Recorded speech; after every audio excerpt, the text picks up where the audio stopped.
दिवाळीची तयारी आपण जेवढ्या उत्साहानं, आनंदाने करतो ना, तयारीला लागतो, तर तेवढीच दिवाळी झाल्यानंतर एवढा आळस येतो किंवा काही करण्याची इच्छा होत नाही. तसंच माझं काहीतरी झालेलं होतं. तर 8 दिवस झाले मी म्हणजे एकही व्हिडिओ टाकला नव्हता, तुमच्यासोबत काही शेअर केलं नव्हतं आणि त्यानंतर दिवाळी झाल्यानंतर माहेरी गेलो, भाऊबीज वगैरे साजरी केली. त्यानंतर आपल्या आपल्या घरी आल्यानंतर परत आपल्या रुटीनला सुरुवात झालेली आहे. तर हे प्रत्येकाचंच असेल मला वाटतं. दिवाळीचा थकवा, थोडासा निवांत असा माहेरपण, त्यानंतर आपले आपले रुटीन किंवा आपलं आपलं घर. चला तर गुड मॉर्निंग सगळ्यांना. छान अशी सकाळी-सकाळी व्हिडिओला सुरुवात केलेली आहे. तर मी सुद्धा माहेरून आली. मस्त आपल्या आता रुटीनला सुरुवात केलेली आहे. खूप सुंदर अशी देवाजवळ रांगोळी काढली आणि ही जी मूर्ती आहे ना, यावेळची महालक्ष्मी पूजनाची म्हणजे दिवाळीची मूर्ती ही मस्त देवघरामध्ये मी मांडलेली आहे. त्यानंतर बाहेर आली, मस्त निवांत असा गार्डनमध्ये थोडासा वेळ घातला. कारण झाडाझुडपामध्ये मन रमतं किंवा आपल्याला कोणतंही टेन्शन वगैरे येत नाही. तर हे जे गोकर्णाचं फुल आहे ना, आता नवीन वेल निघालाय म्हणजे रोप निघालेलं आहे. त्याच्यात म्हणजे 2-3 बिया टाकल्या होत्या. तर मस्त त्याला आता फुलं यायला सुरुवात झालेली आहे. तर इथे बघू शकता तुम्ही छोटीशी कटिंग लावली मी बेबी पिंक कलर आहे मस्त हा जास्वंदाचा. छोट्याशा कटिंगवरच एक कळी लागली होती. चला म्हटलं तुम्हाला सुद्धा दाखवते.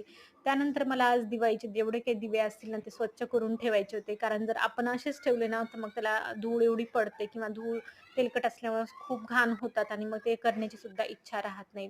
तर त्यासाठी म्हटलं आता स्वच्छ करून ठेवते. सगळं त्याच्यामधले वाती वगैरे काढून घेतल्या आणि गरम पाणी घेतलं किंवा मोठ्या टबमध्ये गरम पाणी घेतल्यामुळे काय होतं, सगळं तेलकट जे काही असेल धूळ वगैरे सगळी निघून जाते आणि अशा प्रकारे मस्त पावडर टाकायची भरपूर सर्फ एक्सेल वगैरे किंवा मग आपण लिक्विड सुद्धा टाकू शकतो भांड्याचं. तर सगळीकडून मी दिवे सगळे टाकून घेतले आणि त्याच्यावरून सुद्धा थोडंसं पावडर टाकून दिलेलं जेणेकरून ते पटकन असे स्वच्छ होतील.